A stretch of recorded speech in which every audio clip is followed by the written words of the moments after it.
The Myrtles Plantation, built by David Bradford in 1794, has reputedly been referred to as one of America's most haunted homes and is said to be the residence of at least 12 spirits, including children. So many guests tell us stories of things that they see or people that they even talk to that should not be here. What is the history, mystery, and intrigue of the house? How did 12 spirits overpower this house? Let us delve deeper and understand it from the beginning about how this house turned out to be horrific. One of the 5 children of Irish immigrants who were born in America was David Bradford. He bought a plot of land and a modest stone home in the vicinity of Washington County, Pennsylvania, in 1777. He established himself as a prosperous businessman, lawyer, and deputy attorney general for the county. He later fell in love with Elizabeth Porter, whom he married in 1785, and they had a family. Bradford built a brand new home in the town of Washington as his family and business expanded. The mansion gained notoriety in the area for its size and exquisite craftsmanship, which included a mahogany staircase and English-made woodwork. Many of the things required expensive shipping from the East Coast and over the Pennsylvania mountains. He was unable to spend much time in his magnificent new home, though. He was compelled to depart in October 1794, leaving his family behind. According to history, George Washington put a bounty on Bradford's head because of his involvement in the historic Whiskey Rebellion. The Whiskey Rebellion, which occurred in western Pennsylvania, started as a series of complaints about the high costs and levies imposed at the time on residents living along the frontier. When a mob invaded and set fire to the residence of a local tax collector, the complaints eventually turned violent. Residents protested the tax on whiskey in the months that followed, and although the majority of the demonstrations were peaceful, Washington raised a militia and sent it in to put down the uprising. Bradford left the area once the protests were put under control. Bradford left Washington and immediately traveled to Pittsburgh. He left his family in a secure location and crossed the Ohio River to reach the Mississippi. At some point, he relocated to Bayou, which is close to what is now Street Francisville, Louisiana. Bradford was familiar with the neighborhood. He had first come here in 1792 in an effort to get a land grant from Spain. When he came back in 1796, he bought 600 acres of property and, a year later, erected a modest 8-room house that he called Laurel Grove, close to Baton Rouge. He remained there by himself until 1799, when newly elected President John Adams granted him a pardon for his involvement in the Whiskey Rebellion. For his assistance in drawing a border between Spain and the United States that is now known historically as Ellicott's Line, he was granted a pardon.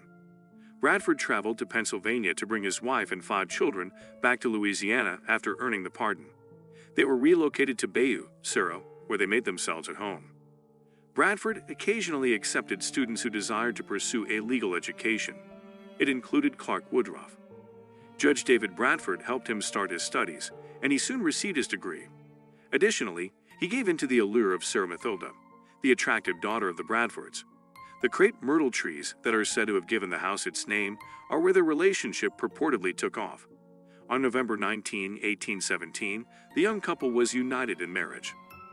Woodruff took over the home's management for his mother-in-law, Elizabeth, after David Bradford passed away. About 650 acres of indigo and cotton were planted as he increased the plantation's holdings. He had 3 kids with Sarah Matilda, Cornelia Gale, James, and Mary Octavia. Unfortunately, their joy would not last. After acquiring yellow fever, Sarah Mathilda passed away on July 21, 1823. During those times, a number of epidemics raced over Louisiana, spreading the disease. Nearly every family in the area experienced sorrow and hopelessness. Despite his grief, Woodruff managed the property and took care of his kids with Elizabeth's assistance. However, the gloomy times had not yet ended. James, his only son, too passed away from yellow fever on July 15, 1824, and Cornelia Gale succumbed to the awful illness 2 months later, in September.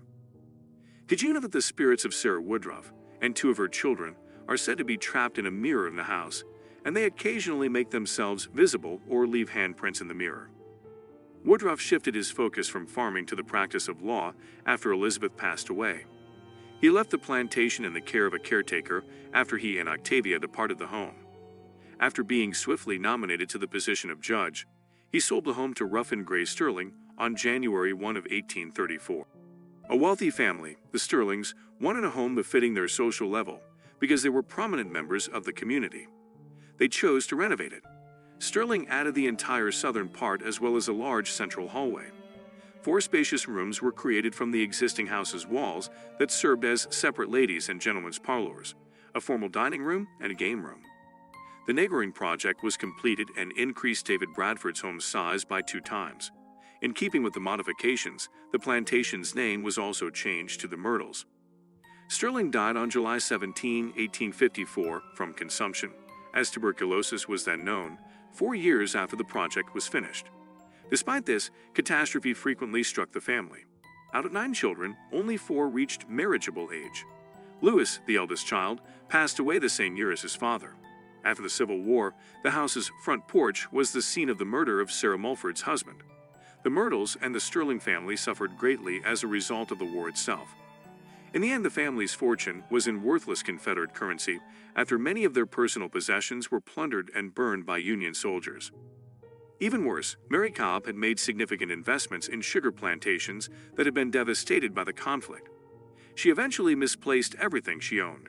She hung on to the Myrtles until her death in August 1880, refusing to allow the war's horrors or those that followed to overpower her. In the family grave at Grace Church in St. Francisville, she was laid to rest next to her husband. Mary Cobb employed Sarah Mulford's husband, William Drew Winter, to serve as her agent and attorney to assist her in running the plantation properties on December 5, 1865. She agreed to provide Sarah and William the Myrtles as payment as part of the arrangement. But tragedy hit the Myrtles again not long after.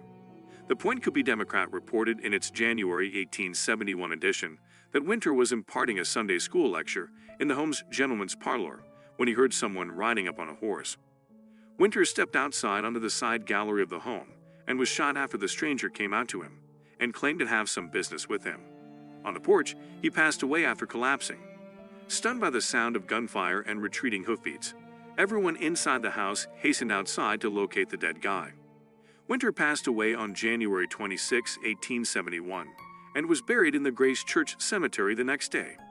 The publication said that E.S. Weber would be tried for killing Winter, but the case's conclusion was never made public. Winter's murderer is still unidentified and unpunished as of this writing. The incident saddened Sarah, and she never got remarried. She stayed at the Myrtles until her death at the age of 44 in April 1878 along with her mother and brothers. Chloe, the second most well-known alleged ghost of the Myrtles, was reputedly a slave owned by Clark and Sarah Woodruff. One rumor said that Clark Woodruff had coerced Chloe into becoming his mistress.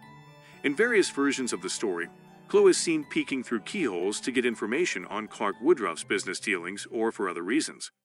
One of her ears was amputated when she was apprehended, maybe by Clark or Sarah Woodruff, and she covered it up with a green turban. Eavesdropping on some of their family business that was not allowed.